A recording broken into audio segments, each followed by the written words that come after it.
Hi, ladies and gents. Welcome to CEO Meets. My name is Pip Wilkins. I am the Chief Executive of the British Franchise Association, and I'm really pleased to be joined by two of our members from TAB today. So first and foremost, Ed and Mags, please introduce yourselves. Tell us what you do. Hi, Pip. Really nice to be with you. So I'm Ed. I'm the MD and co-owner of TAB in the UK. The other co-owner and the finance director of TAB in the UK. Fantastic. So you're the one that's all about the money and he's all about the ideas. Generally the way it seems to work. Trouble if that's the case, Pip. So first question, what does TAB stand for and exactly what do you do? Okay, so I'll tackle that one. So the Alternative Board is what TAB stands for. And we basically cater for the fact that we know very many business owners are lonely. They've kind of built their company, they're still at the top of that pyramid, but they've not necessarily got trusted people to talk to. And our view is that the very best people for them to talk to is other business owners, kind of like them, going through all the same kind of frustrations and the ups and downs of running a business. So we put them together in groups, which we call an alternative board. And we facilitate those meetings. We make sure that they run as kind of smoothly as they possibly can. And at every one of those meetings, each one of those business owners gets to bring a challenge or an opportunity, and they get advice from the other people around the table about what they would do if they were in their shoes. So it's real kind of pragmatic peer-to-peer advice. So the peer boards themselves, you obviously run them with your franchisees as well. You were just saying before we started recording about that. What's the great advantage of the peer boards? What do people get out of them?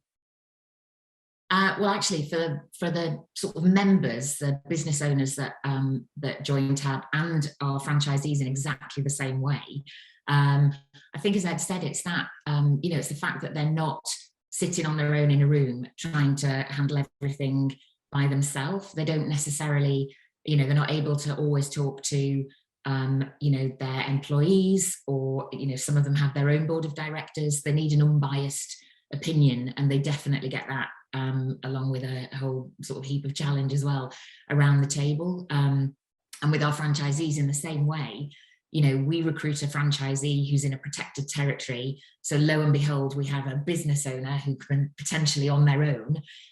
So we realise that they get exactly the same benefits. They can share ideas, get really good advice from people that have been there and done that as well. So this is a bit like problem solving. It is very lonely at the top. They say that, and you don't really realise until you get there. But it's mainly me bringing a challenge to one of your peer boards and saying that this is a problem that I've got, and then getting multiple solutions. Yeah, or it also can be an opportunity. So for a business owner, for example, it might be I've got an opportunity to acquire another business, or I could be bringing in a finance director. I've only ever had a finance controller, that kind of thing, because we're growing. And so it doesn't have to be negative at all. The issue is that they know they've got to make a decision and they want to make it as good a decision as they possibly can. So kind of why not get the kind of collective brain power on it rather than trying to do it, as Mags was saying, in isolation, in a sort of locked up room with a head on a desk. So you have like a trusted partner environment that you can chat to people about, and they can give you some kind of advice and guidance on how they've handled a situation previously, maybe. Yeah, and I think our, one of the really key features of TAB is accountability. Somebody who owns their own business can just carry on doing the stuff they want to do and that they like doing. They can ignore the stuff that they don't like doing, and their business won't necessarily grow, but they'll just carry on. Whereas when a business owner brings an issue or an opportunity to the board meeting and they get all of the advice, it doesn't stop there. So they'll actually make a commitment at the end of each board meeting saying, okay, by the time I see you all next month, I'm going to have done X. And when they come next month, everybody's really keen to know how they've got on doing that. So all of a sudden, there's an accountability there that rather than just thinking that would be a good idea if I could be bothered doing it or had the enthusiasm, they've actually got to do it, because if they come back next month and haven't done anything, they've got 6 or 7 people around the table saying, well, why? And that's going to be embarrassing. Yeah, it is. Yeah. What a great concept. So what do you look for in a franchisee? What are the kind of key attributes for somebody to be able to run. I'm guessing what they're doing is going out and encouraging people to join the boards and then facilitating it. But what are the attributes that they need to be successful? So there's a couple of kind of specific things and a few other things that we talk to people when they come on a discovery day. You know, we're kind of very transparent with people about these are the kind of things that we look for. Two of the things that I look for in my very first conversations with them before we even invite them to a discovery day are, can you build rapport? And do I think you can build rapport and have gravitas in front of business owners? So by definition, they need to have some experience at a relatively senior level, and they've got to have a personality that works. You know, you can have some fabulously experienced people, but God, they can be dull, can't they, sometimes? And therefore, you need people who are going to be able to sit in front of any kind of business owner, almost whatever personality type they are, and be able to quickly establish a relationship with them. So that's absolutely critical. There's then kind of a few other elements that we look for at Discovery Day as well. Yeah, I think so. I mean, you'll know better than anybody. If you're buying a franchise, you're buying into a process, and that's what you're paying for. It's you're buying a tried and tested methodology so that you don't have to reinvent the wheel. Everybody that we recruit at some point or other will think that they can probably do something differently and it will be better.